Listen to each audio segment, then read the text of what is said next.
வணக்கம் sir. Sir அப்படியே பாருங்க சார், கேமரா பாருங்க சார், கேமரா பாருங்க சார், இங்க பாருங்க. ஆமாம் ஆமாம் சார். சரி சரி சரி சரி சரி. சான்றோர் பெருமக்களுக்கும் ஒவ்வொருவராக அழைத்து உங்களை நான் கூப்பிட வேண்டும் என்ற எண்ணம் இருந்தாலும் நேரத்தின் அருமை கருதி உங்கள் அனைவருக்கும் முதலில் என்னுடைய நெஞ்சார்ந்த நன்றியை தெரிவித்துக் கொண்டு ஒரு சில சொற்களை உங்கள் முன்னே சொல்ல வேண்டும் என்று கருதுகின்றேன்.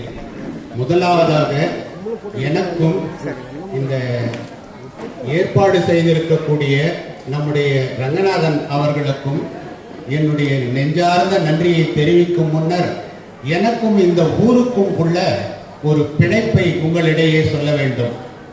இந்த ஊரிலே இருந்து ஒரு புகழ்பெற்ற மனிதர், அவர் பெயர் தட்சிணாமூர்த்தி. அவர் இந்த இடத்திலே இருந்து எங்களுடைய பக்கத்து ஊருக்கு வந்த பொழுது எனக்கு அறிமுகமானார். அன்றிலிருந்து நீண்ட நாள் எங்களோடு பழகி எங்கள் குடும்பத்தோடு இணைந்து அவருடைய ஈடுபாட்டால் எனக்கும் என்னுடைய இளையர் இவர்களுக்கும் திருமணம் நடைபெற்றது. அந்த அளவிற்கு மிகச்சிறந்த மனிதராக விளங்கியவர் நம்முடைய தட்சிணாமூர்த்தி அவர்கள். ஆகையினால்தான் இந்த ஊரிலே இருக்கக்கூடிய அனைவரும் இவ்வளவு எப்படி சொல்லுவது என்று சொன்னால், இந்த ஊரிலே இருக்கக்கூடிய எல்லோரும் பிறருக்கு உதவக்கூடிய குணம். அவரை பற்றி சொல்ல வேண்டும் என்றால் எனக்கு தெரிந்த அளவிலே அவர் எல்லோருக்கும் எல்லா உதவிகளையும் செய்திருக்கிறார். அதே போலத்தான் இன்றைக்கு நம்முடைய ரங்கநாதன் அவர்களும் தன்னால் இயன்ற உதவிகளை எல்லா வழியிலும் செய்து கொண்டு எல்லா இடத்திலும் இருந்து கொண்டு மிகச்சிறந்த பணியாற்றி வருகின்றார். அவரை பாராட்ட வேண்டும் என்பது என்னுடைய விருப்பம். ஆகையினால் சற்று காலதாமதம் ஆனாலும் நான் சொல்வதனை நீங்கள் செவிமடுக்க வேண்டும் என்று அன்போடு கேட்டுக்கொள்ளுகின்றேன். முதலாவதாக இன்றைய நாளிலே நாம் மனோன்மணியம் சுந்தரனாரினுடைய பாடலை பாடினோம். மனோன்மணியம் சுந்தரனார் அவருடைய பாடலிலே மிக குறிப்பாக இருக்கக்கூடிய தகவல்களை எல்லாம் தெரிந்து கொண்டோம். அந்த தெரிந்து கொண்டிருக்கக்கூடிய தகவல்களின் அடிப்படையிலே மனோன்மணியம் சுந்தரனார் மற்றொன்றையும் சொல்லியிருக்கிறார்.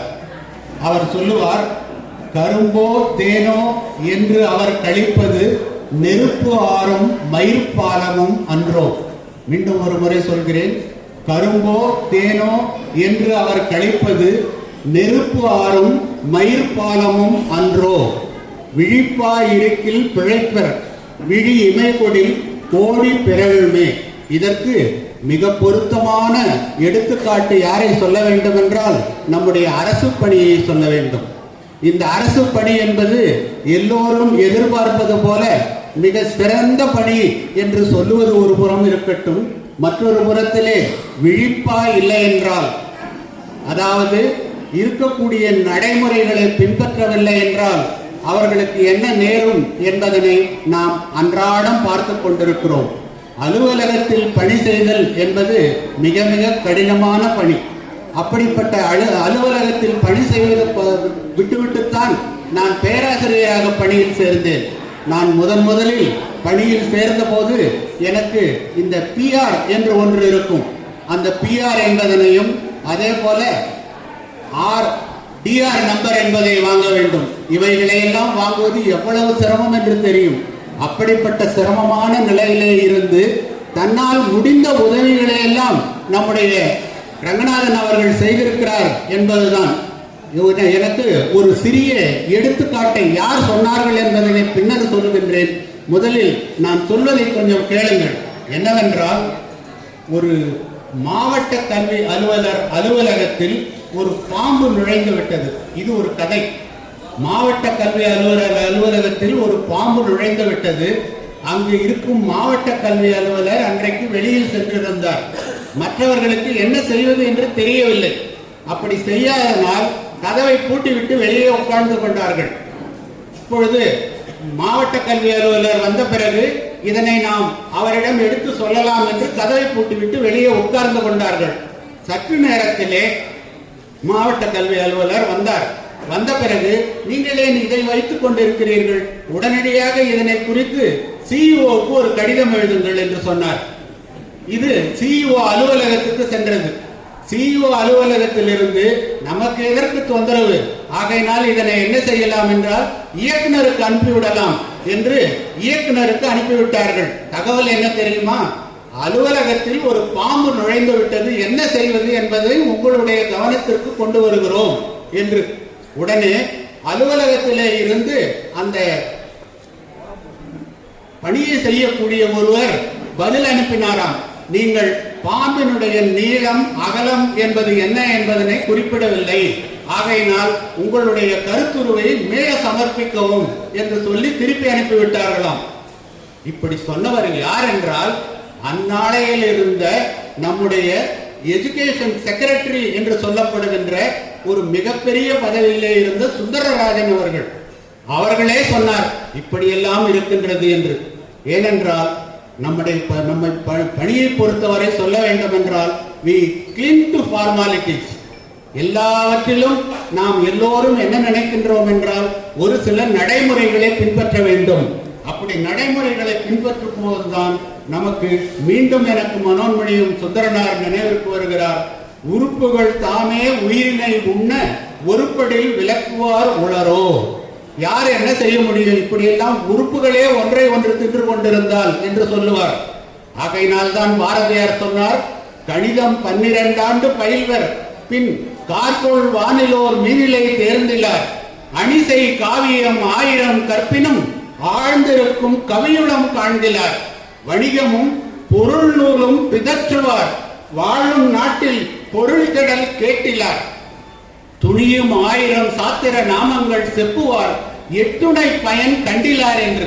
இந்த நாட்டிலே இருக்கக்கூடிய நடைமுறைகள் படித்தவர்கள் எல்லோரும் எப்படி இருக்கின்றார்கள் என்றால் சாதாரணமாக இருந்து கொண்டு ஃபார்மாலிட்டிஸ் என்பதிலே அழுந்திக் கொண்டிருக்கிறார்கள்.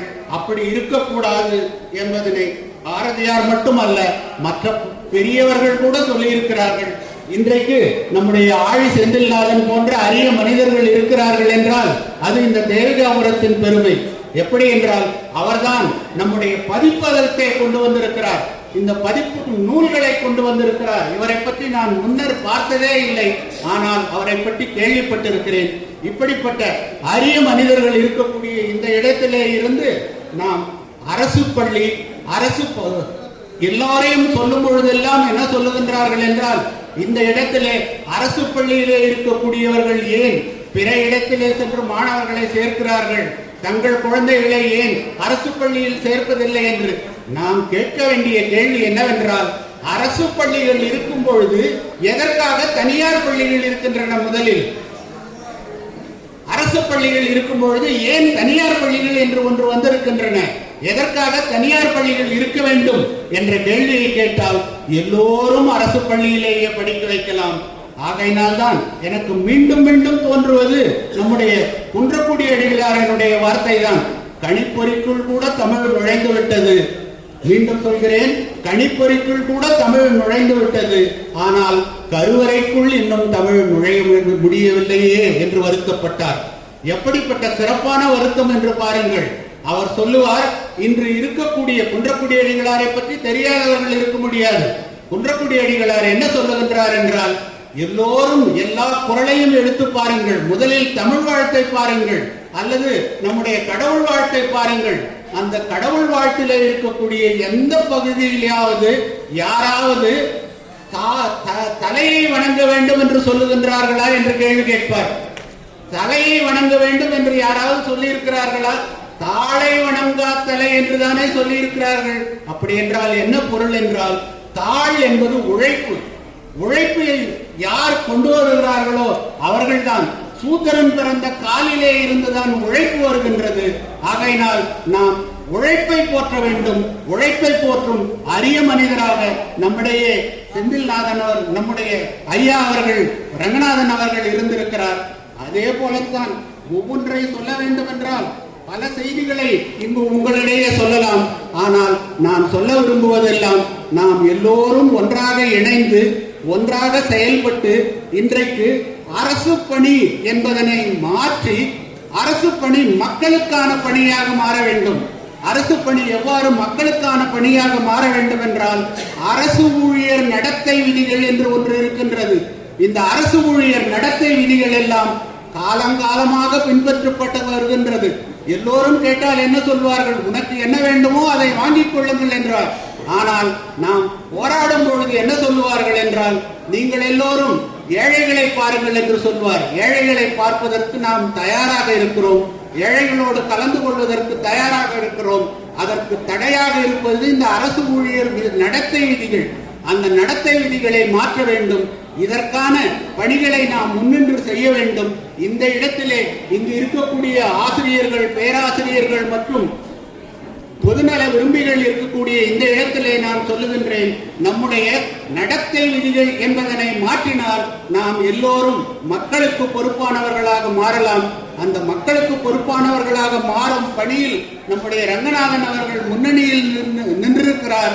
அவருக்கு மீண்டும் என்னுடைய நெஞ்சார்ந்த வாழ்த்தை தெரிவித்துக் கொண்டு, அவருடைய குடும்பத்தினர் மிகுந்த மகிழ்ச்சியோடும் மிகுந்த சேவையோடும் செய்யக்கூடிய இந்த பணியை மீண்டும் தொடர வேண்டும் என்று விரும்பி வேண்டி கேட்டுக்கொண்டு அமைகிறேன். நன்றி, வணக்கம்.